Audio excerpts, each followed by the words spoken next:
Okay जी, अस्सलाम वालेकुम। ये हमारी मीट योर फिजिशियन वर्चुअली जो प्रोजेक्ट है उसकी प्रेजेंटेशन है कि किस तरह से आपने फाइनल वाइवा के अंदर प्रेजेंटेशन देनी है।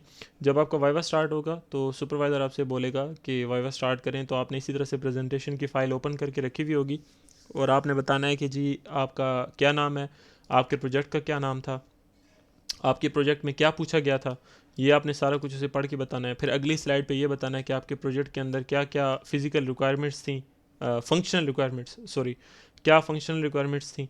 उसके बाद आपने अगली स्लाइड पे आ जाना है कि ये हमारी उस प्रोजेक्ट की यूज़ केस डायग्राम है।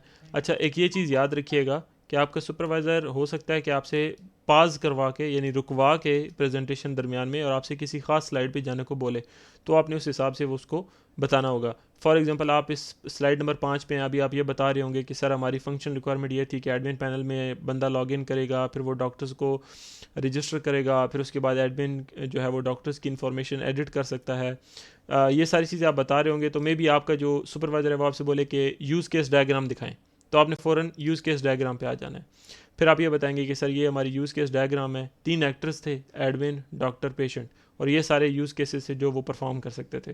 तो फिर आपसे वो पूछेगा कि जी इनकी डेफिनेशंस बता दें, जैसे ये जो ओवल शेप है इसको क्या कहते हैं, तो आपने बताना है कि सर इसको यूज़ केस कहते हैं, ये जो बंदा बना हुआ है इसको एक्टर कहते हैं। इसी तरह से अगली डायग्राम आप निकाल लेंगे और हो सकता है वो आपको बोले डायरेक्टली कि क्लास डायग्राम पे आ जाएं, तो आपने यहाँ से क्लास डायग्राम निकाल लेनी है और आपने बताना है कि जी ये सर क्लास डायग्राम है।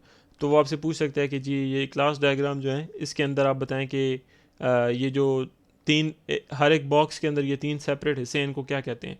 तो आप बता दें कि ऊपर वाला ये जो हिस्सा है इसमें क्लास का नाम है, दरमियान वाले हिस्से में क्लास के अंदर जितने वेरिएबल्स यूज़ हुए हैं उनके नाम और उनकी डेटा टाइप्स हैं, और उससे नीचे वाले हिस्से में जितने भी क्लास के अंदर फंक्शंस मौजूद हैं उनके नाम लिखे हुए हैं।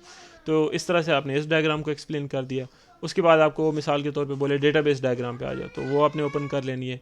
इस तरह से हर एक डायग्राम ओपन करके वो आपसे कोई भी चीज़ पूछ सकता है। फॉर एग्जांपल अब डेटाबेस डायग्राम में वो आपसे पूछेगा कि ये जो रिलेशनशिप है जिसमें जो यूज़र और अपॉइंटमेंट्स के बीच में है, ठीक है, इस रिलेशनशिप को एक्सप्लेन करें कि कौन सा रिलेशनशिप है।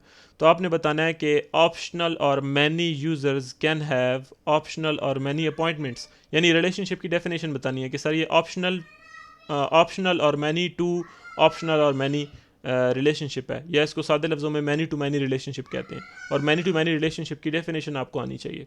तो इस तरह से वो आपसे वाइवा लेगा जो कि आपने उसको एक्सप्लेन करना है। तो इसी तरह से सीक्वेंस डायग्राम अगर आपको वो कोई कह देता है समझाने को, तो वो आपने बताना है कि सर ये अब जैसे सीक्वेंस डायग्राम है जिसमें अपॉइंटमेंट्स जो है वो देखेगा डॉक्टर, तो डॉक्टर जो है वो वेब पेज पे जाके व्यू अपॉइंटमेंट्स पे क्लिक करेगा।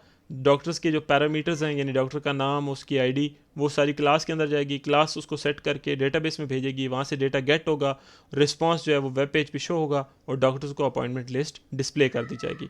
तो हो सकता है फिर आगे से वो आपसे पूछा कि डेफिनेशंस बता दें, जैसे ये डॉटेड लाइन है ये आपके पास क्या कहलाती है, तो ये कहना है ये लाइफ लाइन कहलाती है।